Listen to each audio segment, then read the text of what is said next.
اعوذ باللہ من الشیطان الرجیم بسم اللہ الرحمن الرحیم۔ معزز ناظرین، آج ہم آپ کو حضور صلی اللہ علیہ وآلہ وسلم کے بارے میں ان کی چند احادیث کے بارے میں آپ کو بتائیں گے۔ آپ صلی اللہ علیہ وآلہ وسلم نے فرمایا، فجر اور اشراق، عصر اور مغرب اور عشاء کے دوران سونے سے باز رہا کرو۔ حضور پاک صلی اللہ علیہ وآلہ وسلم نے فرمایا، بدبودار اور گندے لوگوں کے ساتھ نہ بیٹھا کرو۔ آپ صلی اللہ علیہ وآلہ وسلم نے فرمایا، ان لوگوں کے درمیان نہ سوئیں جو سونے سے قبل باتیں کرتے ہیں۔ آپ صلی اللہ علیہ وآلہ وسلم نے فرمایا، تم بائیں ہاتھ سے نہ کھاؤ۔ آپ صلی اللہ علیہ وآلہ وسلم نے فرمایا، منہ سے کھانا نکال کر نہ کھاؤ۔ آپ صلی اللہ علیہ وآلہ وسلم نے فرمایا، اپنے کھانے پر اداس نہ ہوا کرو، یہ عادت ہمارے اندر ناشکری پیدا کرتی ہے۔ آپ صلی اللہ علیہ وآلہ وسلم نے فرمایا، گرم کھانے کو پھونک سے ٹھنڈا نہ کرو۔ آپ صلی اللہ علیہ وآلہ وسلم نے فرمایا، کھانے کو سونگھا نہ کرو۔ کھانے کو سونگھنا بدتہذیبی ہوتی ہے۔ آپ صلی اللہ علیہ وآلہ وسلم نے فرمایا، منہ بھر کے کھانا نہ کھاؤ، کیونکہ اس سے معدے کی ذمہ داری بڑھ جاتی ہے۔ آپ صلی اللہ علیہ وآلہ وسلم نے فرمایا، ہاتھ کے کڑاکے نہ نکالا کرو۔ آپ صلی اللہ علیہ وآلہ وسلم نے فرمایا، جوتے پہننے سے قبل اسے جھاڑ لیا کرو۔ آپ صلی اللہ علیہ وآلہ وسلم نے فرمایا، نماز کے دوران آسمان کی طرف نہ دیکھو۔ آپ صلی اللہ علیہ وآلہ وسلم نے فرمایا، رفع حاجت کی جگہ ٹوائلٹ میں مت تھوکو۔ آپ صلی اللہ علیہ وآلہ وسلم نے فرمایا، لکڑی کے کوئلے سے دانت صاف نہ کرو۔ آپ صلی اللہ علیہ وآلہ وسلم نے فرمایا، اپنے دانتوں سے سخت چیز مت توڑو۔ آپ صلی اللہ علیہ وآلہ وسلم نے فرمایا، ہمیشہ بیٹھ کر کپڑے تبدیل کرو۔ آپ صلی اللہ علیہ وآلہ وسلم نے فرمایا، دوسروں کے عیب تلاش نہ کرو۔ آپ صلی اللہ علیہ وآلہ وسلم نے فرمایا، بیت الخلاء میں باتیں نہ کیا کرو۔ آپ صلی اللہ علیہ وآلہ وسلم نے فرمایا، دوست کو دشمن نہ بناؤ۔ آپ صلی اللہ علیہ وآلہ وسلم نے فرمایا، دوستوں کے بارے میں جھوٹے قصے بیان نہ کیا کرو۔ آپ صلی اللہ علیہ وآلہ وسلم نے فرمایا، ٹھہر کر صاف بولا کرو، تاکہ بات دوسرے پوری طرح سمجھ جائیں۔ آپ صلی اللہ علیہ وآلہ وسلم نے فرمایا، چلتے ہوئے بار بار پیچھے مڑ کر نہ دیکھو۔ آپ صلی اللہ علیہ وآلہ وسلم نے فرمایا، ایڑیاں مار کر نہ چلا کرو، ایڑیاں مار کر چلنا تکبر کی نشانیوں میں سے ہے۔ آپ صلی اللہ علیہ وآلہ وسلم نے فرمایا، کسی کے بارے میں جھوٹ نہ بولو۔ آپ صلی اللہ علیہ وآلہ وسلم نے فرمایا، اکیلے سفر نہ کیا کرو۔ آپ صلی اللہ علیہ وآلہ وسلم نے فرمایا، اچھے کاموں میں دوسروں کی مدد کیا کرو۔ آپ صلی اللہ علیہ وآلہ وسلم نے فرمایا، فیصلے سے قبل مشورہ ضرور کیا کرو، اور مشورہ ہمیشہ سمجھدار کے بجائے تجربہ کار شخص سے کرنا چاہیے۔ آپ صلی اللہ علیہ وآلہ وسلم نے فرمایا، کبھی غرور نہ کرو۔ غرور ایک ایسی بری عادت ہے جس کا نتیجہ کبھی اچھا نہیں نکلتا۔ آپ صلی اللہ علیہ وآلہ وسلم نے فرمایا، گدھا گروں کا پیچھا نہ کیا کرو۔ آپ صلی اللہ علیہ وآلہ وسلم نے فرمایا، غربت میں صبر کیا کرو۔ آپ صلی اللہ علیہ وآلہ وسلم نے فرمایا، مہمان کی کھلے دل سے خدمت کرو، یہ عادت ہماری شخصیت میں کشش پیدا کرتی ہے۔ آپ صلی اللہ علیہ وآلہ وسلم نے فرمایا، برا کرنے والوں کے ساتھ ہمیشہ نیکی کرو۔ آپ صلی اللہ علیہ وآلہ وسلم نے فرمایا، اللہ پاک نے جو دیا ہے اس پر خوش رہو۔ آپ صلی اللہ علیہ وآلہ وسلم نے فرمایا، زیادہ نہ سویا کرو، زیادہ نیند یادداشت کو کمزور کر دیتی ہے۔ آپ صلی اللہ علیہ وآلہ وسلم نے فرمایا، اقامت اور اذان کے درمیان گفتگو نہ کیا کرو۔ آپ صلی اللہ علیہ وآلہ وسلم نے فرمایا، اپنی خامیوں پر غور کیا کرو اور توبہ کیا کرو۔ آپ صلی اللہ علیہ وآلہ وسلم نے فرمایا، روزانہ کم از کم 100 بار توبہ کیا کرو۔ علامہ اقبال فرماتے ہیں، تو جاہل صوفی اور کامل ملا کے پھندے میں ایسا پھنسا کہ تو نے قرآن مجید سے ہدایت لینا چھوڑ دی۔ قرآن کی آیتوں سے تجھے بس اتنا ہی کام رہ گیا ہے کہ جب تیرے بوڑھے کی روح اٹک گئی تو سورہ یاسین لے کر بیٹھ گیا۔ اس میں کوئی شک نہیں کہ اس کی روح آسانی سے نکل جائے گی۔ مجھے تو افسوس تجھ پر ہے کہ جس کا ایک ایک لفظ زندگی دیتا ہے، اس سے بھی تو نے مرنا ہی سیکھا۔ جس قرآن سے تو نے مرنا سیکھا، کاش اسی قرآن سے تو جینا بھی سیکھ لیتا۔ شیخ عبد القادر جیلانی رحمۃ اللہ علیہ رئیس اولیاء ہیں۔ ایک مرتبہ رات کو عبادت میں مشغول تھے، تہجد کا وقت تھا کہ ایک نور چمکا جس سے آواز آئی کہ عبد القادر تو نے میری عبادت کا حق ادا کر دیا، اب تو اس مقام پر پہنچ گیا کہ آج کے بعد تم پر ہماری طرف سے کوئی عبادت فرض نہیں، نماز روزہ حج معاف، ہم نے تمہیں جنتی بنا دیا۔ شیخ عبد القادر رحمۃ اللہ علیہ نے سنتے ہی فوراً جواب دیا کہ دور ہو جا مردود، اس لیے کہ نماز حضور صلی اللہ علیہ وآلہ وسلم سے معاف نہیں ہوئی، صحابہ رضی اللہ عنہ سے معاف نہیں ہوئی، مجھ سے کیسے معاف ہو سکتی ہے؟ یہ کہہ کر شیطان کو دور کر دیا۔ اس کے بعد دوسرا نور چمکا جو پہلے سے بڑا تھا، جس سے آواز آئی کہ عبد القادر تجھے آج تیرے علم نے بچا لیا، ورنہ یہ وہ داؤ ہے جس سے بڑے بڑوں کو ہلاک کیا گیا، اگر تیرے پاس علم نہ ہوتا تو ہلاک ہو جاتا۔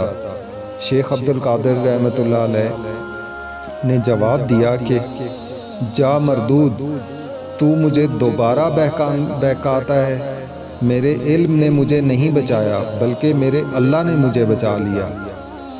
علماء لکھتے ہیں کہ شیطان کا دوسری مرتبہ کا وار پہلی مرتبہ سے زیادہ سخت تھا کہ اس میں تکبر آئے گا کہ مجھے میرے علم اور تقوی نے بچا لیا، لیکن اللہ نے شیخ عبد القادر رحمۃ اللہ کو سمجھ عطا فرمائی کہ شیطان کے دونوں واروں کو سمجھ گئے اور دونوں مرتبہ اس کی باتوں میں نہیں آئے۔ ایک دفعہ کا ذکر ہے، پاکستان اسلام کے نام پر قائم ہوا۔ اسلام کے اصولوں کے مطابق ملکی معاملات کو چلانے کے لیے آغاز ہی میں وزیر اعظم لیاقت علی خان مرحوم نے پارلیمان میں قرارداد مقاصد پیش کی تھی جو ایوان نے منظور کر لی تھی۔ اس قرارداد کی روشنی میں ملک میں دستور سازی کی جاتی اور پھر اس پر دیانتداری سے عمل بھی ہوتا تو آج ہم ایک اسلامی فلاحی مملکت بن چکے ہوتے، جس میں ایک طرف اللہ تعالیٰ کے حقوق کی ادائی کا اہتمام ہوتا اور دوسری طرف بندوں کے حقوق بھی ادا ہو رہے ہوتے۔ اسلامی فلاحی ریاست کے بنیادی فرائض میں عوام کی تعلیم و تربیت کا التزام کرنا بھی شامل ہے۔ یہی وجہ ہے کہ ہمارے دستور میں واضح طور پر لکھا ہے کہ حکومت عوام کے حقوق کی ادائیگی کا بندوبست کرے، کہ جس میں تعلیم و تربیت کو بنیادی حقوق فنڈامنٹل رائٹس کا درجہ حاصل ہوگا۔ لیکن 65-70 سال ابھی تک تعلیمی میدان میں خاطر خواہ ترقی نہیں ہوئی۔ اس حوالے سے مزید تشویش کا پہلو یہ ہے کہ نظام تعلیم میں قرآن مجید کی تعلیم کا سرے سے کوئی انتظام نہیں۔ حال ہی میں پنجاب اسمبلی کی ایک خاتون رکن نے قرآن مجید کی تعلیم و تدریس کے حوالے سے قرارداد پیش کر کے فرض کفایہ ادا کیا۔ اللہ تعالیٰ انہیں اس پر اجر عطا فرمائے۔ کیا ہی اچھا ہو کہ قومی اسمبلی میں موجود نامی گرامی علماء کرام اسی طرح ایک ایک قرارداد قومی اسمبلی میں پیش کریں۔ اس طرح ایوان بالا میں بیٹھے ہوئے علماء کرام بھی اس کار خیر میں اپنا حصہ ڈالیں۔ دوسری صوبائی اسمبلیوں جیسے سندھ، بلوچستان، خیبر پختونخوا بشمول گلگت بلتستان اور آزاد کشمیر، قانون سازی اسمبلی کے معزز اراکان بھی اگر اس نیک کام میں کوشش کریں تو ہمارے تعلیمی نظام میں موجود بہت بڑا خلا پر ہو جائے گا۔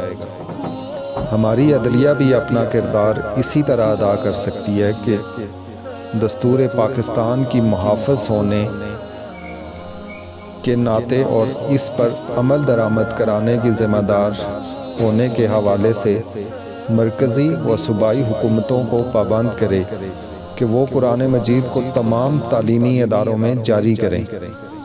ہمارے ہاں جو دینی تعلیم اداروں کا نظام ہے اس میں بھی قرآن مجید نہیں پڑھایا جاتا، اگرچہ عربی زبان، دیگر فنون، فقہ، تفسیر اور احادیث کی تعلیم کے بعد ایک طالب علم اس قابل ہو جاتا ہے کہ وہ قرآن کا مفہوم سمجھ سکتا ہے، مگر قرآن کو وہ تاثیر کو پڑھنے والا اس کی اپنی فطرت کو پکار سمجھے۔ تیرے ضمیر پہ جب تک نہ ہو نزول کتاب، گر کشا ہے راضی نہ صاحب کشاف۔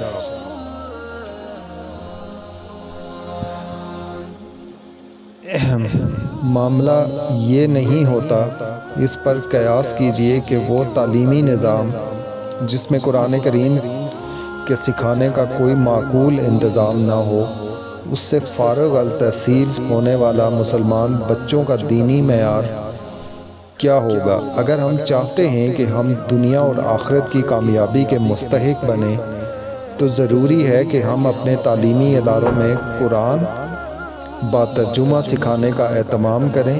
قرآن حکیم اللہ تعالیٰ کی آخری اور مکمل کلام ہے جو کہ ہمارے لیے ہدایت اور دنیاوی آخرت و کامیابی کا ذریعہ ہے۔ ہمارے لیے قرآن مجید فیصلہ کن کلام کی حیثیت رکھتا ہے۔ اس دنیا میں ہمارا عروج و زوال قرآن حکیم سے ہی وابستہ ہے۔ دینی اداروں پر زور دیا جاتا ہے کہ وہ عصری علوم کو اپنے نصاب میں شامل کریں، جس کا وہ اپنے بنیادی مقاصد کے ملحوظ رکھتے ہوئے اہتمام کر رہے ہیں، جیسے کمپیوٹر کی تعلیم کا سلسلہ تقریباً تمام مدارس میں شروع ہو چکا ہے۔ یہ توقع کی جاتی ہے کہ عصری اداروں میں بھی مسلمان بچوں کو جدید تعلیم کے ساتھ ساتھ کم سے کم درجے میں پورے قرآن مجید کا ترجمہ سکھانے کا بندوبست کیا جائے۔ یہ جدید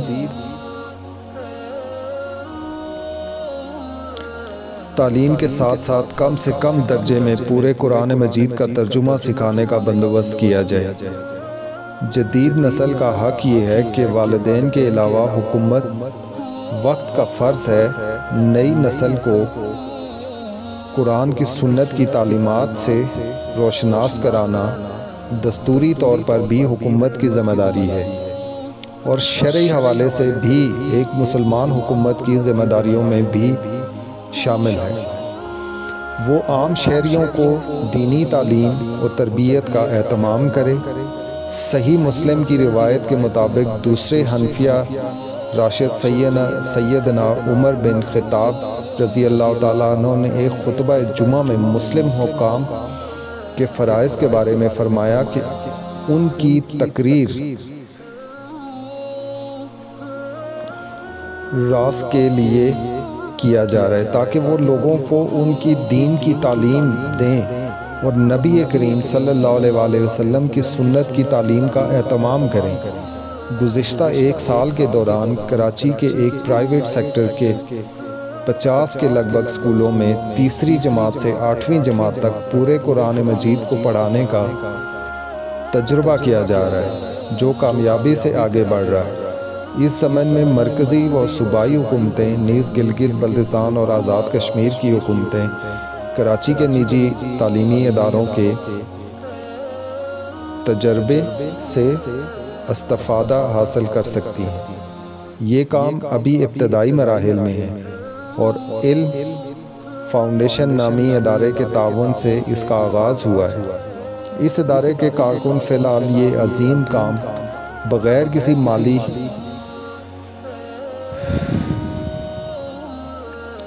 منفعت کے فی سبیل اللہ انجام دے رہے ہیں۔ ان حضرات کا دعویٰ ہے کہ مطالعہ قرآن کا جو طریقہ یہ تجویز کر رہے ہیں اس کے تحت تعلیم قرآن طلبہ پر کوئی اضافی بوجھ لادے بغیر مروجہ اسلامیات کے عمومی نصاب کے ساتھ دی جائے گی۔ اس کے لیے کوئی اضافی وقت درکار نہیں ہوگا۔ کم و بیش 6.5 سال تقریباً 35 گھنٹے میں طلبہ و طالبات پورے قرآن حکیم کے ترجمہ، مختصر تشریح، اہم مضامین اور عمل ہدایات سے واقف ہو جائیں گے۔ اسی طرح کے عملی زندگی قرآنی تعلیمات کے مطابق بسر کرنا صحیح ہو سکے گا۔ یوں افراد کی تبدیلی ایک صلاح معاشرے کو جنم دے گی۔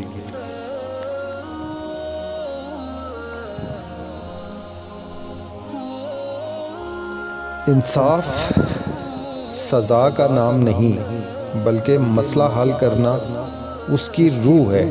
انڈونیشیا کے جسٹس مرزوق کی عدالت میں ایک بڑھیا کو پیش کیا گیا جس پر الزام تھا کھیت سے سبزی چرانے کا۔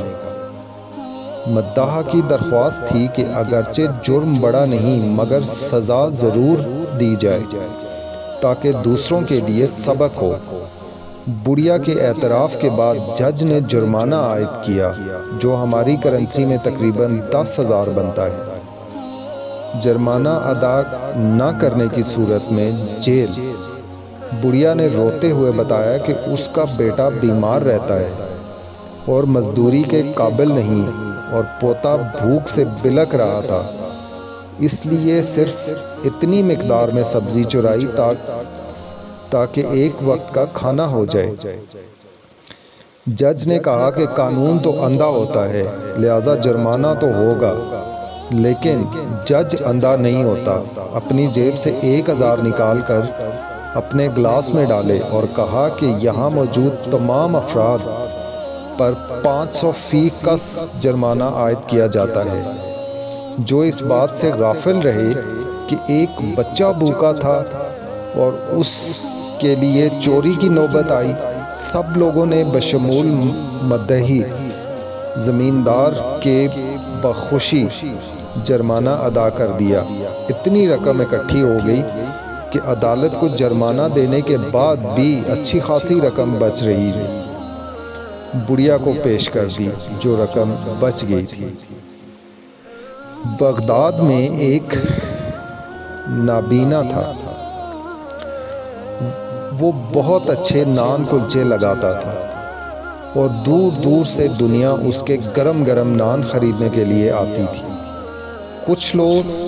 کچھ لوگ بعض اوقات اسے کھوٹا سکہ دے کر چلے جاتے، جیسے یہاں ہمارے ہاں بھی ہوتے ہیں۔ وہ نابینا کھوٹا سکہ لینے کے بعد اسے جانچنے اور پرکھنے کے بعد اپنے پیسوں والی صندوقچی میں ڈال لیتا، کبھی واپس نہیں کرتا اور کسی کو آواز دے کر نہیں کہتا تھا کہ تم نے مجھے کھوٹا سکہ دیا ہے، یا بے ایمانی کا طعنہ نہیں دیتا بلکہ محبت سے وہ سکہ بھی رکھ لیتا۔ جب اس نابینا کا آخری وقت آیا تو اس نے پکارا کہ اللہ، تو اچھی طرح سے جانتا ہے کہ میں تیرے بندوں سے کھوٹے سکے لے کر انہیں اعلیٰ درجے کے خوشبودار گرم گرم صحت مند نان دیتا رہا اور وہ لے جاتے رہے۔ آج میں تیرے پاس جھوٹی اور کھوٹی عبادت لے کر آ رہا ہوں، اور وہ اس طرح سے نہیں جیسی تو چاہتا ہے۔ میری تجھ سے یہ درخواست ہے کہ جس طرح سے میں نے تیری مخلوق کو معاف کیا تو بھی مجھے معاف کر دے۔ میرے پاس اصل عبادت نہیں ہے۔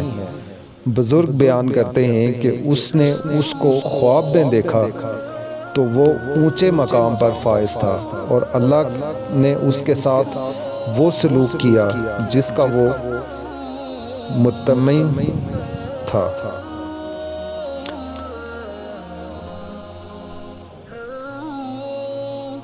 کہتے ہیں کہ ایک دن گاؤں کے کنویں پہ عجیب ماجرا ہوا۔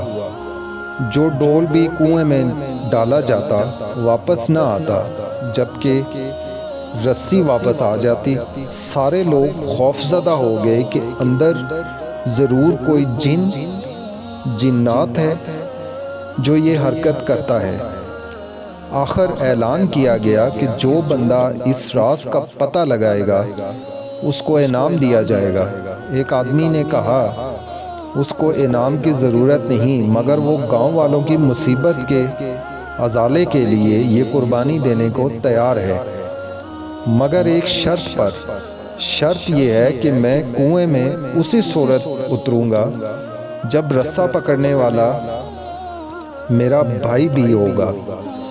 اس کے بھائی کو بلایا گیا اور رسہ پکڑنے والوں نے رسہ پکڑا اور ایک ڈھول پر بٹھا دیا۔ ایک ڈھول پر بٹھا کر کنویں میں اتار دیا۔ اس بندے نے دیکھا کہ کنویں میں ایک مچھندر قسم کا بندر بیٹھا ہوا ہے جو ڈھول سے فوراً رسی کھول دیتا ہے۔ اس بندے نے اپنی جیب کو چیک کیا تو اسے گڑ مل گیا۔ اس نے وہ گڑ اس بندر کو دیا۔ یوں بندر اس سے مانوس ہو گیا۔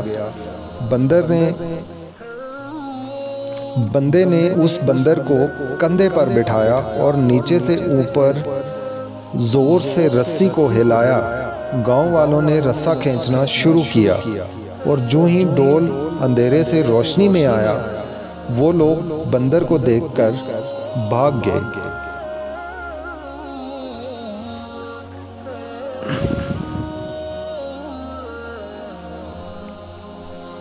یہ کوئی آفت زدہ چیز ہے جو سب کو کھا لے گی، اور اب اوپر بھی چڑھ آیا ہے۔ وہ سب رسہ چھوڑ کر بھاگنے لگے، مگر اس بندے کا بھائی رسے کو مضبوطی سے تھامے اوپر کھینچنے کی کوشش کرتا رہا۔ آخر وہ کنارے تک پہنچ گیا۔ کنویں سے نکل کر اس بندر نے نیچے اتارا اور لوگوں کو اس بندر کی کارستانی بتائی۔ پھر کہا میں نے اسی لیے اپنے بھائی کی شرط رکھی تھی کہ اگر میرے ساتھ کنویں میں کوئی انہونی ہو گئی تو تم سب بھاگ نکلو گے، جبکہ بھائی کو خون کی محبت روکے رکھے گی۔ یاد رکھیں کوئی لاکھ اچھائی کرے مگر خونی رشتے آخر خون کے رشتے ہی ہوتے ہیں، ان کی قدر کریں۔ مسلمان کی زندگی پر نگاہ ڈالیں تو آپ کو یہ واضح تاثر ملے گا کہ اس کی سوچ زندگی کے بارے میں، اس کا طرز عمل اور اس کی بود و باش اس بات پر مہر تصدیق ثبت کرتی ہے کہ اسلام ایک ناقابل تقسیم وحدت ہے۔ تصورات اور عمل و تفاوتات نظر نہیں آئے گا، اگرچہ وقت گزرنے کے ساتھ مسلمانوں میں حقیقی اسلام کے ساتھ ساتھ روایتی اسلام نے بھی جگہ بنا لی، اور آج وہ وقت بھی آ گیا جس کے بارے میں نبی کریم صلی اللہ علیہ وسلم نے پہلے ہی خبردار کر دیا تھا کہ ایک زمانہ آئے گا کہ اسلام کے نام کے سوا کچھ باقی نہیں رہے گا۔ بقول اقبال حقیقت خرافات میں کھو گئی، یہ امت روایات میں کھو گئی۔ مسلمانوں کے دشمن خصوصاً مغرب کو حقیقی اسلام نہیں بلکہ روایتی اسلام پسند ہے۔ آئیے ان دونوں میں فرق کو سمجھتے ہیں۔ حقیقی اسلام میں دو حقیقتوں کو اساسی اہمیت حاصل ہے، ایک قرآن حکیم اور دوسرا جہاد فی سبیل اللہ۔ اسلام کا آغاز ہوا غار حرا میں قرآن حکیم کے نزول سے، اس کتاب نے نبی کریم صلی اللہ علیہ وآلہ وسلم کا مقصد قرار دیا، دین اسلام کا غلبہ۔ آپ صلی اللہ علیہ وآلہ وسلم نے غلبہ اسلام کے لیے ایک کٹھن جدوجہد کی اور محض 21 برس کے عرصے میں غلبہ اسلام کا مشن مکمل کر لیا۔ اس مشن کے لیے آپ کی جدوجہد کا عنوان تھا جہاد فی سبیل اللہ، اور جہاد فی سبیل اللہ کے لیے آپ کی کاوشوں کا مرکز و محور قرآن مجید تھا۔ قرآن مجید کی آیات کی تلاوت کے ذریعے ہی آپ نے غافلوں کو بیدار کیا، جو بیدار ہو گئے ان کی تربیت و تزکیہ بھی قرآن ہی کے ذریعے کیا۔ انہیں حکم دیا کہ راتوں کو اٹھ کر ٹھہر کر قرآن پڑھیں اور اسے اپنے اندر اتاریں۔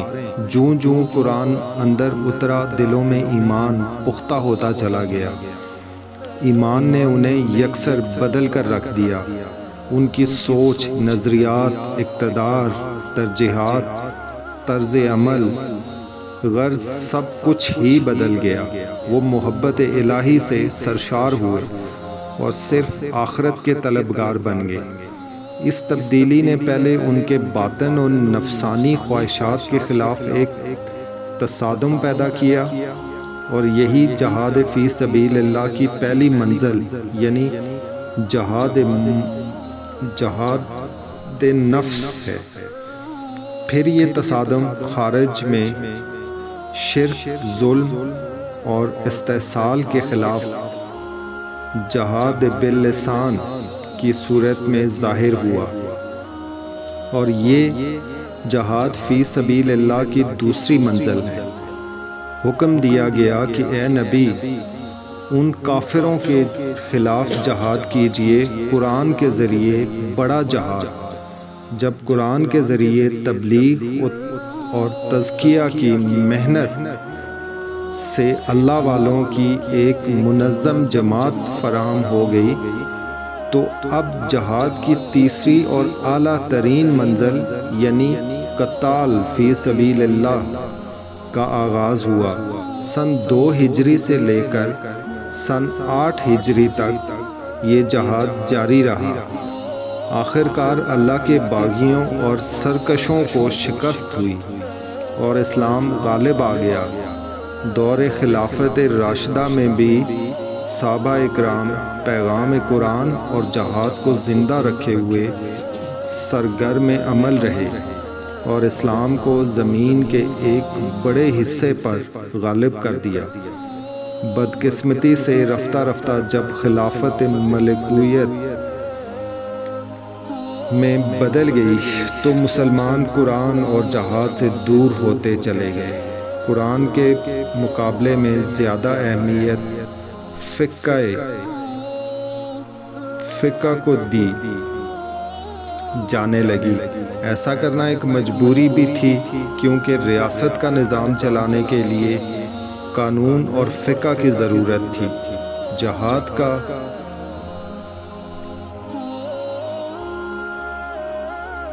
مقصد صرف ریاست کی سرحدوں کی حفاظت یا ان میں توسیع، ٹھہراؤ اور ظلم و منکرات کے خلاف جدوجہد سے احراز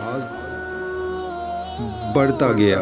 رفتہ رفتہ مسلمانوں میں استحصال کرنے والی ایک سلیس و وجود میں آ گئی، یعنی عیاش حکمران، درباری علماء، سو اور دنیا دار۔ اقبال نے اس سلیس کو کشتہ ملائی و سلطانی و پیری کہا۔ ایک تابع عبداللہ بن مبارک نے اس سلیس کی مذمت ان الفاظ میں کی: دین میں بگاڑ نہیں کیا مگر بادشاہوں دنیا دار علماء صوفیہ نے۔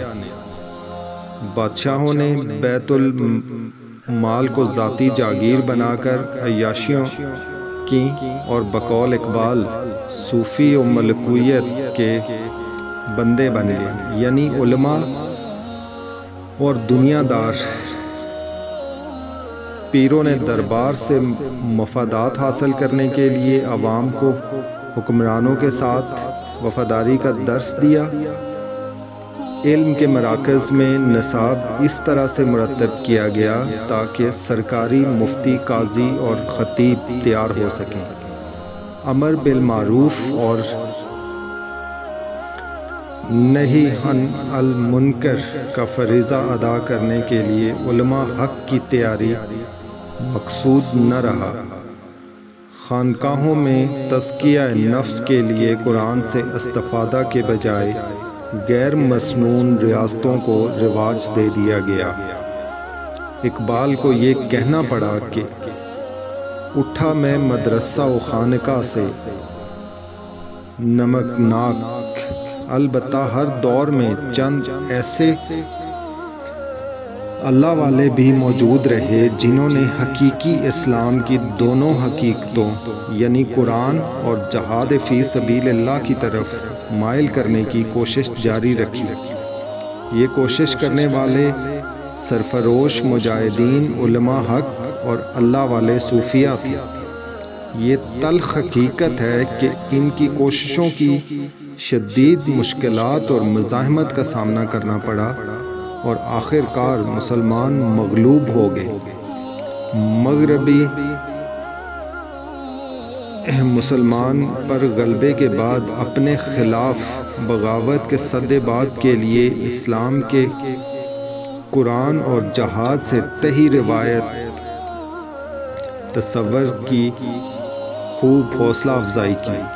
قرآن اور جہاد سے مزید دور کرنے کے لیے ہر ممکن کوشش کی، یہاں تک کہ غلام احمد قادیانی ملعون کے ذریعے جہاد کو دور حاضر میں حرام قرار دے دیا۔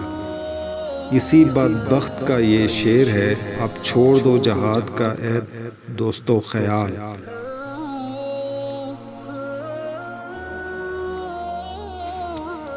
حضرت انس بن مالک رضی اللہ تعالیٰ عنہ فرماتے ہیں کہ ایک روز ہم حضور اکرم صلی اللہ علیہ وآلہ وسلم کے ہمراہ مکہ مکرمہ کے جنگلات کی طرف نکلے۔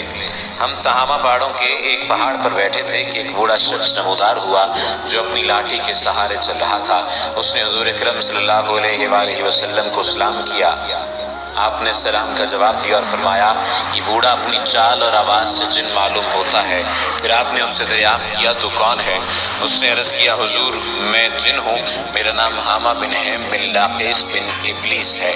حضور اکرم صلی اللہ علیہ وآلہ وسلم نے فرمایا کہ میں تیرے اور شیطان کے درمیان صرف 2 پشتوں کا فاصلہ دیکھ رہا ہوں، تیری عمر کتنی ہے؟ اس نے کہا، یا رسول اللہ صلی اللہ علیہ وآلہ وسلم، جتنی عمر دنیا کی ہے اتنی ہی میری عمر ہے، یہ سے کچھ کم۔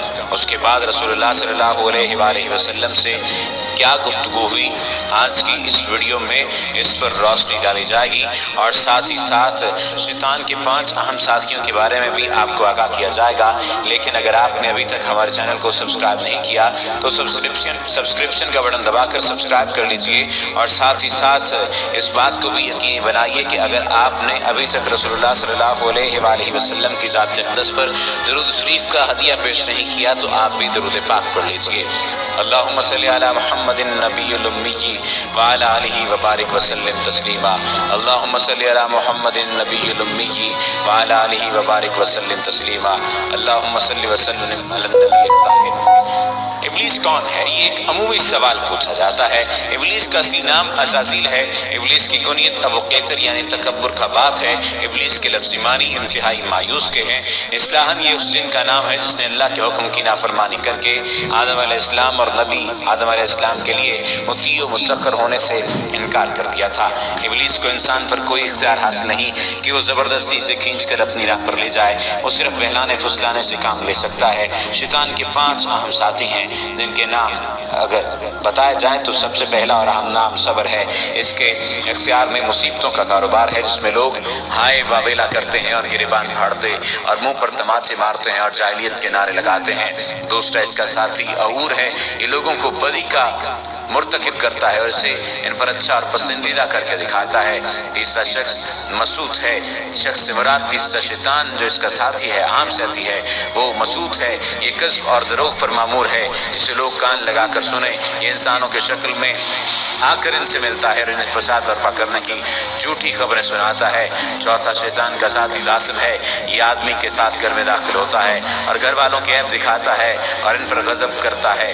پانچواں ساتھی ذکنیور ہے، یہ بازاروں کا مختار ہے، بازاروں میں آ کر یہ قسم قسم کی بدی اور بددیانتی کے جھنڈے گاڑتا ہے۔ ان معلومات کا ماخذ، بہت سارے لوگ پوچھیں گے کہ یہ معلومات آپ نے کہاں سے لی ہیں، یہ بہت سارے لوگ پوچھیں گے کہ آپ کس طرح سے ان باتوں کا دعویٰ کر سکتے ہیں۔ تو ان معلومات کا ماخذ حضرت سیدنا شیخ عبدالقادر جیلانی الگیلانی رحمۃ اللہ تعالیٰ علیہ کی تصنیف لطیف غنیت الطالبین ہے۔ اب اگر ذکر کیا جائے اس ملاقات کا اور اس ملاقات کی گفتگو کا ذکر کرتے ہوئے اس کے بعد جو شیطانی وسوسے ہیں کیوں آتے ہیں، کس طرح سے ان سے بچا جاتا ہے، اس پر روشنی ڈالیں گے۔ جب رسول اللہ صلی اللہ علیہ وآلہ وسلم نے ان سے پوچھا، اس شخص سے پوچھا، اس شیطان سے پوچھا کہ تمہارے درمیان تو صرف 2 پشتوں کا فاصلہ ہے شیطان سے، تیری عمر کتنی ہے؟ تو اس نے کہا یا رسول اللہ صلی اللہ علیہ وآلہ وسلم، جتنی عمر دنیا کی ہے اتنی ہی میری عمر ہے، یا اس سے کچھ کم۔ جن دنوں قابیل نے حابیل کو قتل کیا تھا اس وقت میری عمر چند برس کی تھی، میں پہاڑوں میں دوڑتا پھرتا تھا اور لوگوں کے دلوں میں وسوسے ڈال دیا کرتا تھا۔ حضور اکرم صلی اللہ علیہ وآلہ وسلم نے فرمایا یہ تو بہت برا عمل تھا۔ اس دن نے حضور اکرم صلی اللہ علیہ وآلہ وسلم سے کہا مجھ سے ملامت نہ فرمائیے، کیونکہ میں ان لوگوں میں سے ہوں جو حضرت نوح علیہ السلام پر ایمان لائے تھے اور توبہ کر لی تھی اور دعوت دین کے کام میں ان کے ساتھ تعاون کیا تھا اور انہیں راضی کر لیا تھا۔ اس کے بعد وہ جن اتنا رویا کہ ہم بھی رونے لگے۔ اس جن نے کہا اللہ کی قسم میں بہت شرمندہ ہوں اور میں اللہ کی پناہ مانگتا ہوں اس بات سے کہ میں کافر رہوں۔ اس میں نے حضرت ہود علیہ السلام سے ملاقات کی اور بعد میں ایمان لایا۔ اس طرح میں نے حضرت ابراہیم علیہ السلام سے بھی ملاقات کی ہے، اور جس وقت حضرت ابراہیم علیہ السلام کو آگ میں ڈالا جا رہا تھا میں بھی ان کے ساتھ تھا، اور جب حضرت یوسف علیہ السلام کو کنویں میں ڈالا گیا تو میں بھی ان کے ساتھ تھا، اور حضرت یوسف علیہ السلام سے پہلے اس کنویں میں پہنچ گیا تھا۔ اسی طرح حضرت شعیب علیہ السلام اور حضرت موسیٰ علیہ السلام سے بھی میری ملاقات ہوئی ہے، تو انہوں نے مجھے تورات سکھائی تھی اور فرمایا تھا اگر تم عیسیٰ علیہ السلام سے ملاقات کرو تو ان کو میرا سلام کہنا۔ جب میری ملاقات حضرت عیسیٰ علیہ السلام سے ہوئی تو میں نے موسیٰ علیہ السلام کا سلام ان تک پہنچایا۔ حضرت عیسیٰ علیہ السلام سے ملاقات کے وقت انہوں نے مجھ سے فرمایا تھا کہ اگر تیری ملاقات محمد رسول اللہ صلی اللہ علیہ وآلہ وسلم سے ہو تو ان کی خدمت میں میرا سلام عرض کر دینا۔ چنانچہ میں اس امانت سے سبکدوش ہونے کے لیے آپ کی خدمت میں حاضر ہوا ہوں اور حضرت عیسیٰ علیہ السلام کا سلام آپ کی خدمت میں پیش کرتا ہوں اور آپ صلی اللہ علیہ وآلہ وسلم پر ایمان لاتا ہوں۔ حضور اکرم صلی اللہ علیہ وآلہ وسلم نے جب یہ پیغام سنا تو آپ کے آنسو آ گئے۔ آپ نے فرمایا عیسیٰ علیہ السلام پر سلام ہو، اور اے حاما امانت پہنچانے کی وجہ سے تجھ پر بھی سلام ہو، تیری حاجت کیا ہے اے حاما؟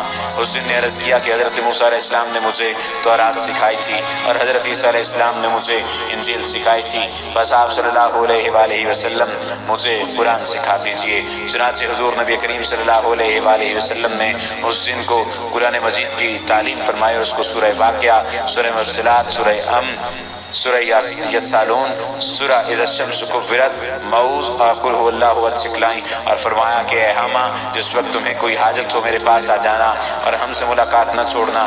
ایک روایت میں ہے کہ حضور اکرم صلی اللہ علیہ وآلہ وسلم نے اس دن کو صرف 10 صورتیں سکھائی تھیں۔ حضور اکرم صلی اللہ علیہ وآلہ وسلم اس دنیا سے پردہ فرما گئے، لیکن اس واقعے کے بعد حاما کے بارے میں بھی پھر کچھ نہیں فرمایا۔ خدا جانے حاما اب بھی زندہ ہے یا مر گیا۔ یہ حیات الحیوان میں کتاب میں درج ہے اور حیات الحیوان سے اسے ماخذ کیا گیا ہے۔ اس کا ماخوذ یعنی اس پورے واقعے کا جو ماخذ ہے یہ حیات الحیوان نامی کتاب سے ماخذ ہے، اور 521 اور 522 نمبر صفحے پر یہ تمام تر واقعہ درج ہے۔ اگر ذکر کیا جائے وجود شیطان کا تو ابلیس اور شیطان ایک ہی شخصیت کی پہچان ہے۔ ابلیس کے اصل معنی نا امید اور دھوکہ دینے والا ہے، انتہائی مایوس، اصطلاحاً اس جن کا نام ہے جس نے جسدناری ہونا برتر سمجھا اور آدم کا جسد خاکی ہونا کم تر سمجھ کر آدم علیہ السلام کو ساری مخلوق سے بزرگ تر ماننے سے من کر ہو گیا اور اطاعت الہی کا جو اپنے کندھوں سے اتار پھینکا۔ ابلیس کو آگ سے پیدا کیا گیا ہے، وہ فرشتوں میں سے نہیں جنات میں سے ہے۔ ارشاد ربانی ہے آپ نے مجھ کو آگ سے پیدا کیا ہے اور اس کو مٹی سے۔ یاد کرو جب ہم نے فرشتوں سے کہا کہ آدم کو سجدہ کرو تو انہوں نے سجدہ کیا، مگر ابلیس نے نہ کیا، وہ جنات میں سے تھا، اس لیے اپنے رب کے حکم کی اطاعت سے نکل گیا۔ فرشتہ تو پابند تقدیر ہے، اس کی فطرت میں اطاعت لکھی ہے، وہ بغاوت کر ہی نہیں سکتا، وہ اس اختیار مخلوق نہیں۔ فرمان الہی اللہ جو حکم دی ان کو دے، وہ اس کی نافرمانی نہیں کرتے اور وہی کرتے ہیں جو ان کو حکم دیا جاتا ہے۔ اس کی فطر جبلت اطاعت الہی سے عبارت ہے۔ ہاں جن و انس صاحب اختیار مخلوق ہیں انہیں اللہ تعالیٰ نے آزادی سے نوازا ہے۔ آزادی میں شیطان اور انسان کا امتحان ہے کہ وہ شمع اطاعت کی طرف آتا ہے، شعلہ بغاوت کی طرف۔ مذکورہ بالا آیات کی روشنی میں اس بات کی نفی ہو جاتی ہے جو عوام الناس کی ورد زبان ہو گئی ہے کہ ابلیس فرشتوں میں سے تھا، اور ایسا ویسا بھی نہیں بلکہ انتہائی قریب تر، مقرب، معلم الملکوت کے منصب پر فائز، بزرگ و برتر، سب سے اعلیٰ، سب سے بہتر، اللہ کا منظور نظر۔ فرمان الہی ہے تم دیکھو گے کہ اس حالت میں یہ ہر خیر سے مایوس ہیں۔ اصل میں لفظ مبلسون مستعمل ہوا ہے جس کا ترجمہ محض مایوس کرنے سے لفظ خود مایوس ہو کر تنگی دامہ کی شکایت کرتا نظر آتا ہے۔ حق تو یہ ہے کہ حق کے لفظ سے ادا نہ ہوا۔ بلس اور ابلاس کے الفاظ معنی کے اعتبار سے بڑی وسعت کے حامل ہیں۔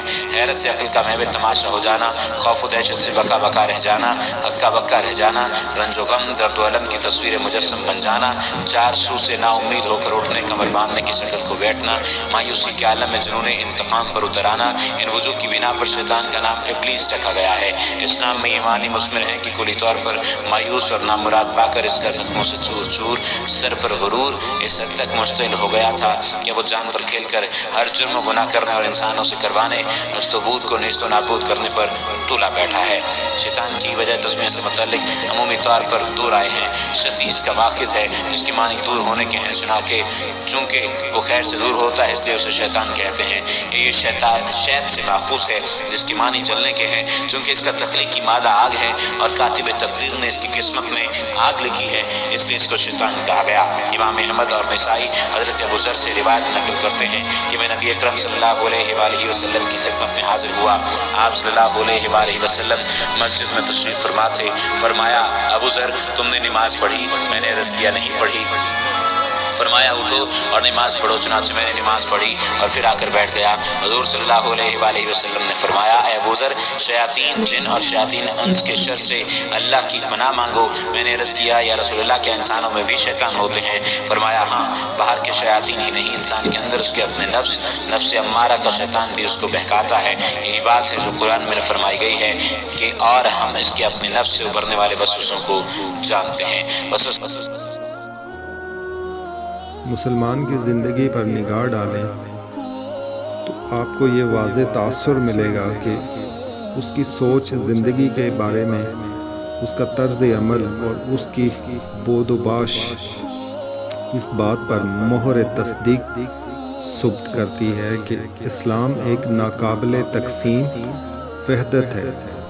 تصورات اور عمل و تفاوتات نظر نہیں آئے گا، اگرچہ وقت گزرنے کے ساتھ مسلمانوں میں حقیقی اسلام کے ساتھ ساتھ روایتی اسلام نے بھی جگہ بنا لی، اور آج وہ وقت بھی آ گیا جس کے بارے میں نبی کریم صلی اللہ علیہ وآلہ وسلم نے پہلے ہی خبردار کر دیا تھا کہ ایک زمانہ آئے گا کہ اسلام کے نام کے سوا کچھ باقی نہیں رہے گا۔ بقول اقبال حقیقت خرافات میں کھو گئی، یہ امت روایات میں کھو گئی۔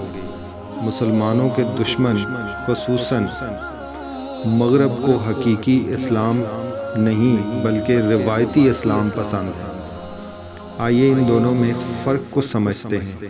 حقیقی اسلام میں دو حقیقتوں کو اساسی اہمیت حاصل ہے، ایک قرآن حکیم اور دوسرا جہاد فی سبیل اللہ۔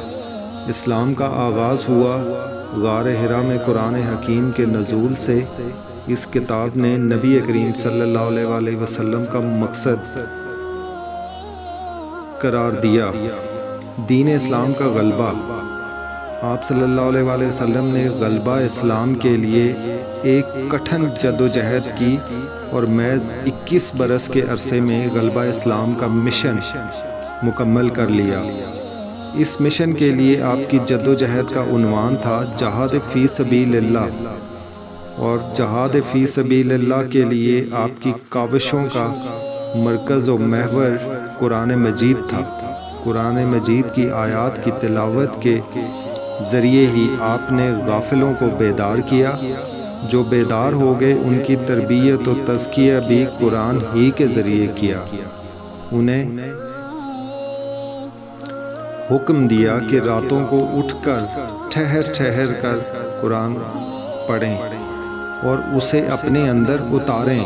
جوں جوں قرآن اندر اترا دلوں میں ایمان پختہ ہوتا چلا گیا۔ ایمان نے انہیں یکسر بدل کر رکھ دیا۔ ان کی سوچ، نظریات، اقتدار، ترجیحات، طرز عمل، غرض سب کچھ ہی بدل گیا۔ وہ محبت الہی سے سرشار ہوئے اور صرف آخرت کے طلبگار بن گئے۔ اس تبدیلی نے پہلے ان کے باطن اور نفسانی خواہشات کے خلاف ایک تصادم پیدا کیا، اور یہی جہاد فی سبیل اللہ کی پہلی منزل یعنی جہاد نفس ہے۔ پھر یہ تصادم خارج میں شرک، ظلم اور استحصال کے خلاف جہاد باللسان کی صورت میں ظاہر ہوا، اور یہ جہاد فی سبیل اللہ کی دوسری منزل ہے۔ حکم دیا گیا کہ اے نبی، ان کافروں کے خلاف جہاد کیجئے قرآن کے ذریعے بڑا جہاد۔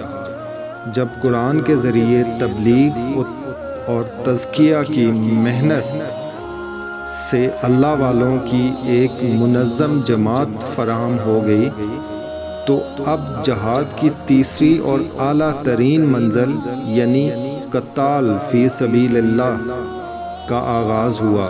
سن 2 ہجری سے لے کر سن 8 ہجری تک یہ جہاد جاری رہا۔ آخر کار اللہ کے باغیوں اور سرکشوں کو شکست ہوئی اور اسلام غالب آ گیا۔ دور خلافت راشدہ میں بھی صحابہ اکرام پیغام قرآن اور جہاد کو زندہ رکھے ہوئے سرگرم عمل رہے اور اسلام کو زمین کے ایک بڑے حصے پر غالب کر دیا۔ بدقسمتی سے رفتہ رفتہ جب خلافت ملکویت میں بدل گئی تو مسلمان قرآن اور جہاد سے دور ہوتے چلے گئے۔ قرآن کے مقابلے میں زیادہ اہمیت فقہ کو دی جانے لگی۔ ایسا کرنا ایک مجبوری بھی تھی، کیونکہ ریاست کا نظام چلانے کے لیے قانون اور فقہ کی ضرورت تھی۔ جہاد کا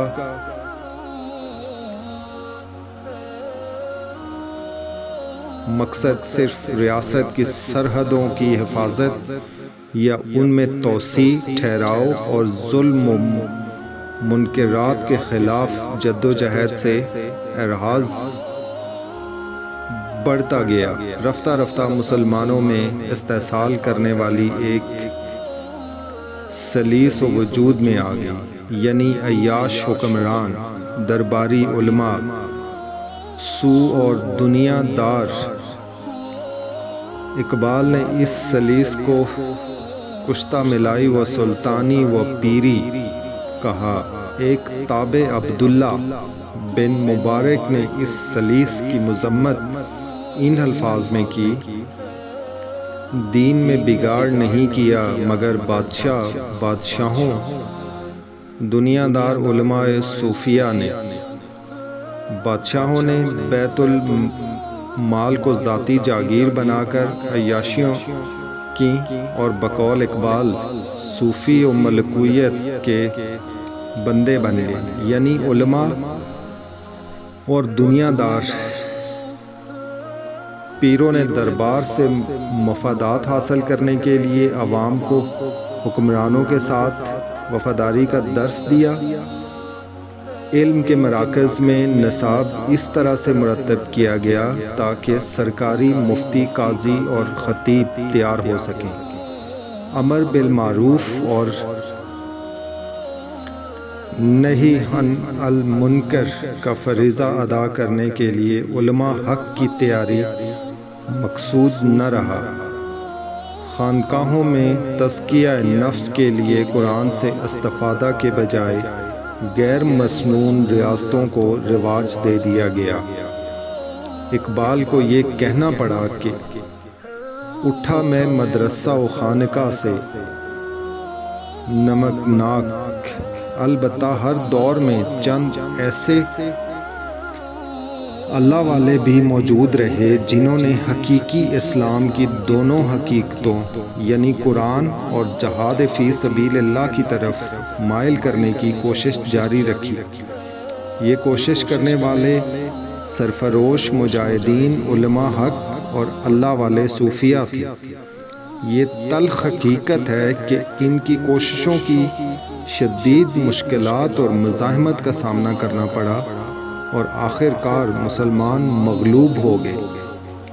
مغربی مسلمان پر غلبے کے بعد اپنے خلاف بغاوت کے سدباب کے لیے اسلام کے قرآن اور جہاد سے تہی روایت تصور کی خوب حوصلہ افزائی کی۔ قرآن اور جہاد سے مزید دور کرنے کے لیے ہر ممکن کوشش کی، یہاں تک کہ غلام احمد قادیانی ملعون کے ذریعے جہاد کو دور حاضر میں حرام قرار دے دیا۔ اسی بدبخت کا یہ شعر ہے، اب چھوڑ دو جہاد کا اے دوستو خیال۔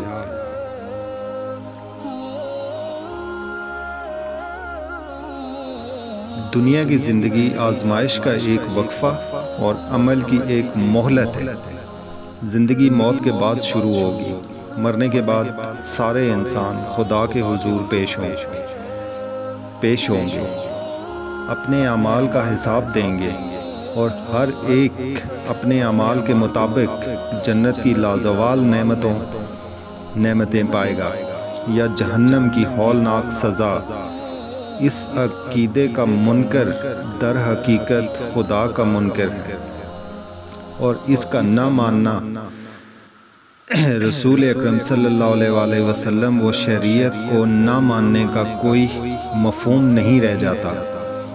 اس لیے قرآن نے اس عقیدے کی انتہائی اہمیت کے ساتھ بیان کیا ہے۔ اللہ تعالیٰ فرماتے ہیں، اور جو لوگ آخرت کو نہیں مانتے وہ سیدھی راہ سے ہٹ کر چلنا چاہتے ہیں۔ خدا کے حضور پیشی کا تصور اور اس کے باز پرس کا خوف جس دل میں ہوگا وہی حق کی آواز پر کان دھرے گا اور وہی حق کو قبول کرے گا، اور جن کے دل میں تصور سے خالی ہیں ان سے کوئی توقع ہی بے معنی ہے۔ سورہ زلزال میں اللہ رب العزت نے پوری تفصیل کے ساتھ آخرت کا نقشہ کھینچا ہے کہ موت کے بعد دوسری زندگی کس طرح واقع ہوگی اور وہ کیسے حیران کن ہوگی۔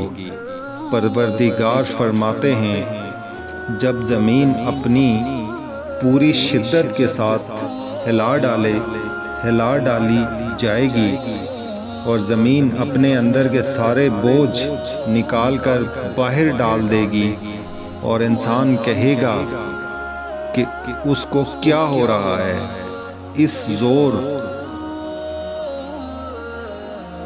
اس روز حالات بیان کرے گی، کیونکہ تیرے رب نے اسے حکم دیا ہوگا۔ اس روز لوگ متفرق حالات میں پلٹیں گے تاکہ ان کے اعمال ان کو دکھائے جائیں۔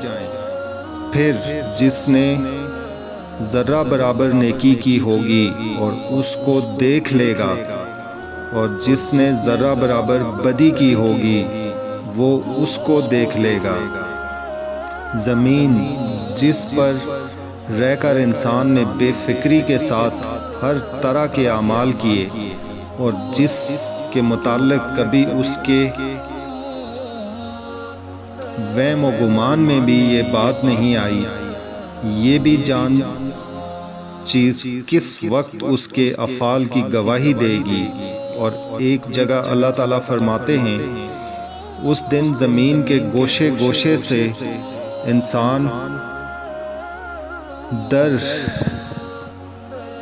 گرا اپنے مرکدوں سے نکل کر آئیں گے تاکہ ان کے اعمال ان کو دکھائے جائیں، اور اعمال کی یہ پیشی اتنی مفصل ہوگی کہ کوئی ذرہ برابر نیکی یا بدی ایسی نہیں ہوگی جو رہ جائے۔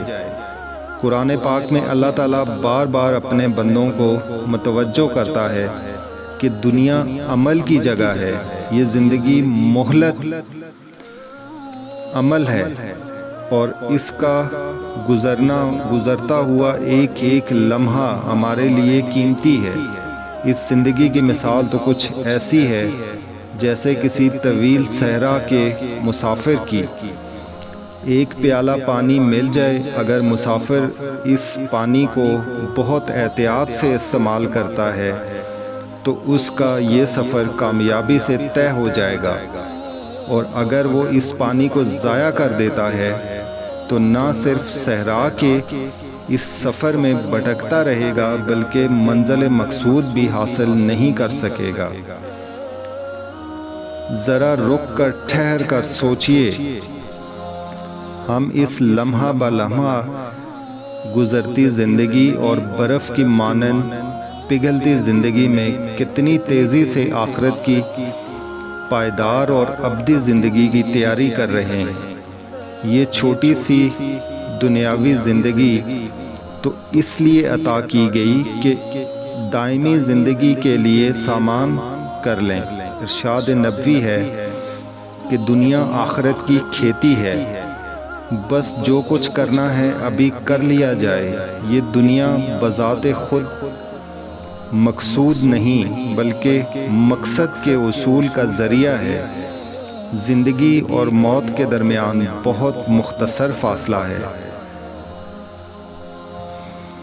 حضرت برا بیان کرتے ہیں کہ رسول اللہ صلی اللہ علیہ وآلہ وسلم کے ساتھ ہم ایک جنازے میں شریک تھے۔ حضور اکرم صلی اللہ علیہ وآلہ وسلم قبر کے کنارے بیٹھ گئے اور رونے لگے، یہاں تک کہ آپ کے آنسوؤں سے مٹی گیلی ہوگی۔ آپ صلی اللہ علیہ وآلہ وسلم نے فرمایا، اے میرے بھائیوں، اسی کے لیے تیاری کرو۔ اللہ رب العزت فرماتے ہیں، مرنے کے بعد جب قیامت برپا ہوگی اور میدان حشر میں تمام انسانوں کو جمع کیا جائے گا اور میزان کھڑی کی جائے گی جس میں پورے انصاف سے اعمال تولے جائیں گے۔ سورہ القاہرہ میں اللہ تعالیٰ ارشاد فرماتے ہیں، پھر جس کی تول بھاری ہوگی وہ پسندیدہ عیش میں ہوگا، اور جس کی تول ہلکی ہوگی اس کا ٹھکانہ ہادیہ جہنم ہوگا۔ اور تم کیا جانو ہاویہ کیا ہے؟ وہ بھڑکتی ہوئی آگ ہے۔ آخرت میں جواب دہی کا احساس ہی دراصل وہ چیز ہے جو ہمارے ظاہر و باطن کے فرق کو مٹاتی ہے اور ہمیں یکسو کرتی ہے۔ رضا الہی کے حصول کے لیے ہمارے ایمان و عمل کے درمیان کے فاصلوں کو مٹاتی ہے۔ جواب دہی کا احساس ہمارے کردار کی محافظ کرتا ہے، شیطان و نفس کے فتنوں سے، دنیا کی رنگینیوں سے ہمیں بچا کر صراط مستقیم پر چلنے میں مدد دیتا ہے۔ ایک مومن کا کردار کا سب سے بڑا محافظ عقیدہ آخرت اور آخرت کی باز پرسی ہے۔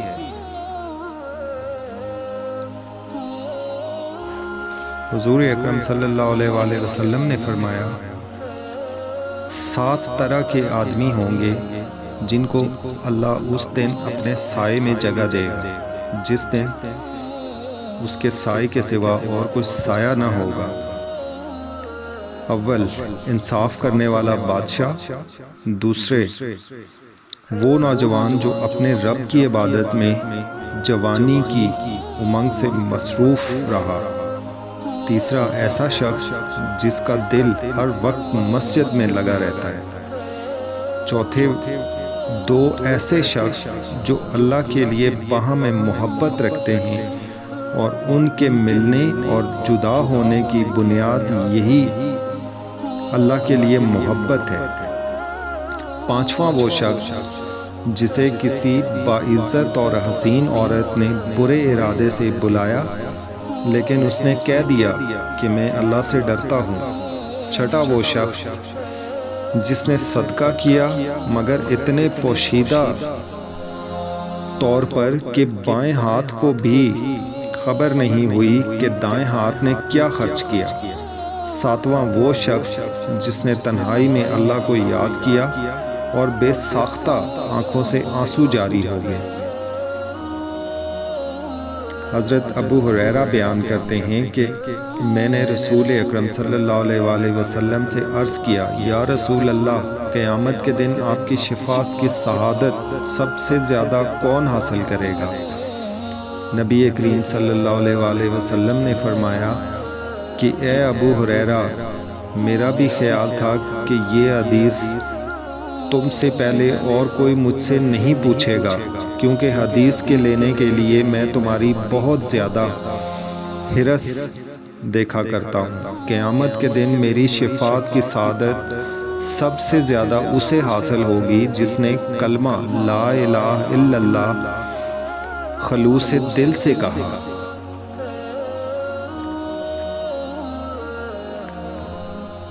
ایک عورت نے کسی عالم سے پوچھا، اسلام نے ہمیں شوہر کی اطاعت اور فرما برداری کا پابند کیوں کیا؟ شوہر کو ہماری اطاعت کا پابند کیوں نہیں بنایا؟ عالم نے پوچھا، تیرے کتنے بیٹے ہیں؟ عورت بولی، 3 بیٹے ہیں۔ اس پر عالم نے جواب دیا، اللہ نے تجھے ایک مرد کی اطاعت کا حکم دیا اور 3 مردوں کو تیری اطاعت کا حکم دیا۔ تیری اطاعت اور تیرے ساتھ اچھا معاملہ کیے بغیر وہ ہرگز جنت میں داخل نہیں ہو سکیں گے۔ اب تو بتا کہ زیادہ پابند کون ہے؟ عورت نے جواب دیا، بے شک اسلام کی نعمت پر میں اللہ کا شکر ادا کرتی ہوں۔ ایک رات سلطان محمود غزنوی رات کے وقت معمول کے مطابق گشت پر تھے اور ایک تندور کے پاس کسی شخص کو سویا ہوا دیکھا تو اس کو اٹھا کر پوچھا کہ وہ کون ہے؟ جواب میں اس شخص نے بتایا کہ وہ غریب مزدور ہے، دن بھر مزدوری کرتا ہے اور رات کو اس تندور کے پاس ہی سو جاتا ہے۔ سلطان نے پوچھا کہ اس سردی میں اس کی رات کیسے گزرتی ہے؟ تو اس مزدور نے جواب میں جو کہا اس نے سلطان کو ہلا کے رکھ دیا۔ مزدور نے کہا، جناب، نصف رات آپ کے اندازے میں گزرتی ہے اور بقیہ نصف رات آپ سے زیادہ اچھے انداز میں گزارتا ہوں۔ سلطان نے بڑی حیرت سے پوچھا کہ وہ کیسے؟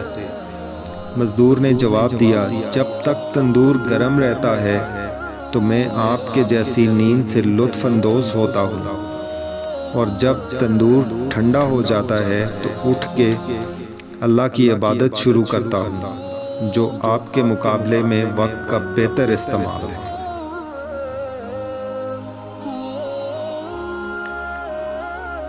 اے اللہ، ہمارے دلوں کو منافقت سے پاک فرما اور ہمارے اعمال کو دکھاوے سے محفوظ رکھ، اور ہماری زبانوں کو جھوٹ سے باز رکھ، اور ہماری آنکھوں کو خیانت، وہ چیز جن کا دیکھنا آنکھوں پر حرام ہے، سے محفوظ فرما۔ بے شک تو آنکھوں کی خیانت اور دلوں کے چھپے بھید جانتا ہے۔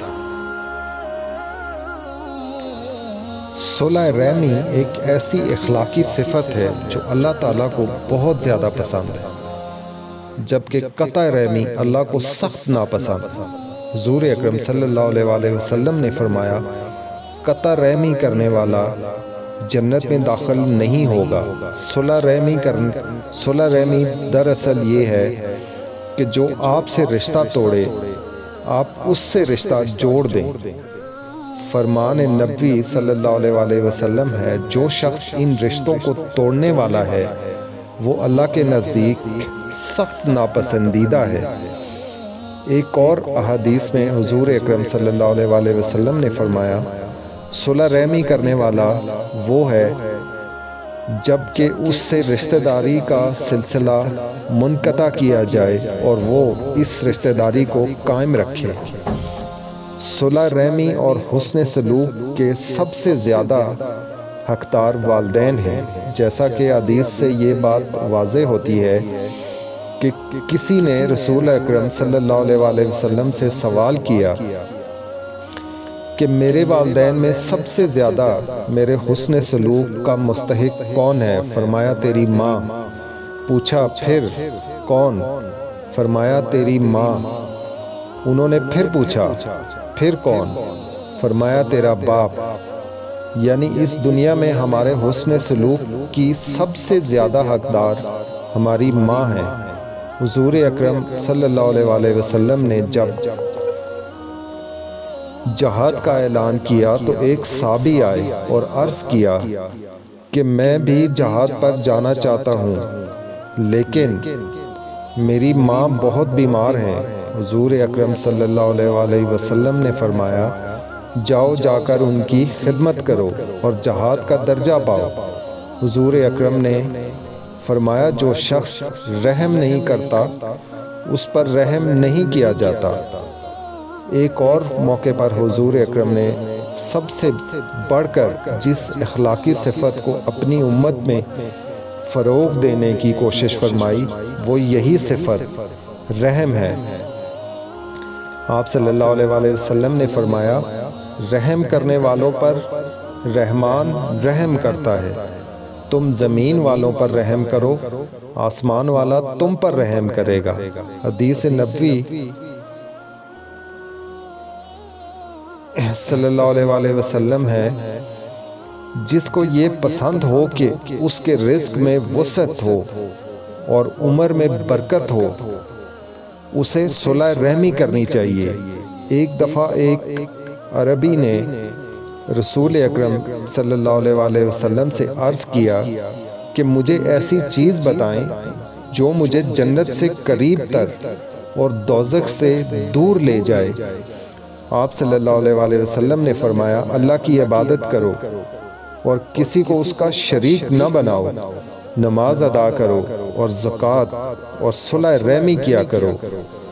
رسول اکرم صلی اللہ علیہ وسلم کا ایک عظیم معجزہ حضرت جابر سے روایت ہے، وہ بیان کرتے ہیں کہ ایک موقع پر میں نے محسوس کیا کہ رسول اکرم صلی اللہ علیہ وسلم کھانے کی طلب ہے تو خدمت اقداس میں حاضر ہو کر عرض کیا، اے اللہ کے رسول مجھے گھر جانے کی اجازت دے دیجئے۔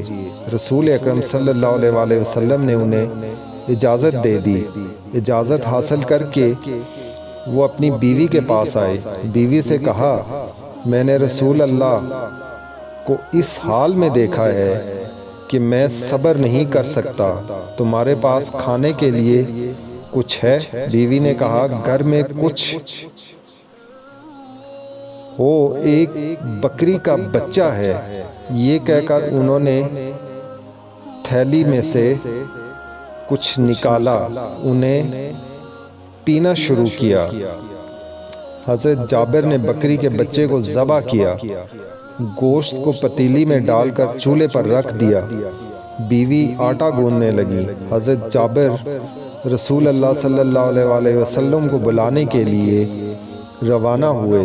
وہ رسول اللہ کے پاس پہنچے اور چپکے سے کہا، اے اللہ کے رسول میرے پاس کچھ کھانا ہے۔ آپ صلی اللہ علیہ وسلم تشریف لے چلے۔ رسول اللہ صلی اللہ علیہ وسلم نے فرمایا، کتنا کھانا ہے؟ حضرت جابر نے کھانے کی مقدار بتائی۔ رسول اکرم صلی اللہ علیہ وسلم نے فرمایا، یہ تو بہت ہے، اور بڑا پاکیزہ ہے۔ جاؤ اپنی بیوی سے کہو کہ میرے آنے سے پہلے پتیلی نہ اتاریں نہ روٹی پکائیں، اگر تندور میں روٹیاں لگا دی ہوں تو انہیں تندور سے نہ نکالیں۔ یہ فرما کر رسول اللہ صلی اللہ علیہ وآلہ وسلم نے بلند آواز سے فرمایا، اے خندوق والو، جابر نے کھانا پکایا ہے، لہٰذا جلدی چلو۔ آپ صلی اللہ علیہ وآلہ وسلم فرماتے ہیں، مہاجرین اور انصار سب چلنے کے لیے تیار ہو گئے۔ حضرت جابر فوراً اپنی بیوی کے پاس پہنچے اور کہنے لگے، رسول اللہ صلی اللہ علیہ وآلہ وسلم تمام مہاجرین اور انصار کے ساتھ تشریف لا رہے ہیں۔ بیوی نے کہا، تم سے رسول اللہ صلی اللہ علیہ وآلہ وسلم نے پوچھا تھا کہ کھانا کس قدر ہے؟ حضرت جابر نے کہا، ہاں۔ اتنے میں رسول اللہ صلی اللہ علیہ وآلہ وسلم حضرت جابر کے ہاں پہنچ گئے۔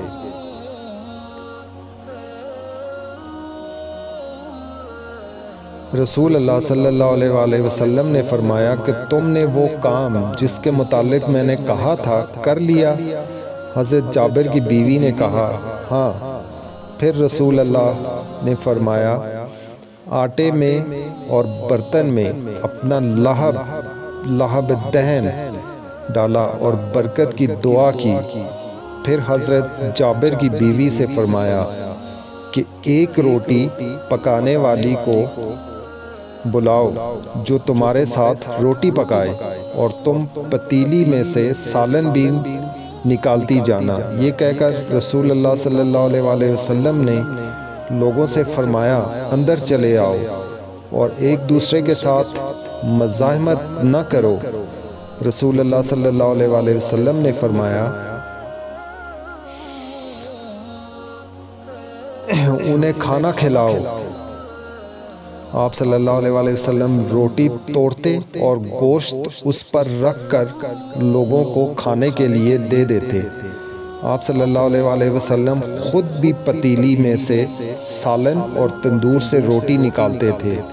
نکالنے کے بعد فوراً پتیلی اور تندور کو ڈھانپ دیتے۔ اسی طرح آپ صلی اللہ علیہ وآلہ وسلم روٹی سالن لوگوں کے سامنے رکھتے، یہاں تک کہ سب کا پیٹ بھر گیا۔ پتیلی میں بھی سالن موجود تھا، روٹیاں پک رہی تھیں، لیکن وہ کم نہ ہوا تھا۔ 1000 آدمی کھا چکے تھے، لیکن کھانا ابھی باقی تھا۔ رسول اللہ صلی اللہ علیہ وآلہ وسلم نے حضرت جابر کی بیوی سے فرمایا، تم بھی کھاؤ اور تختہ دار کے ہاں بھی بھیجو، کیونکہ سب ہی بھوکے ہیں۔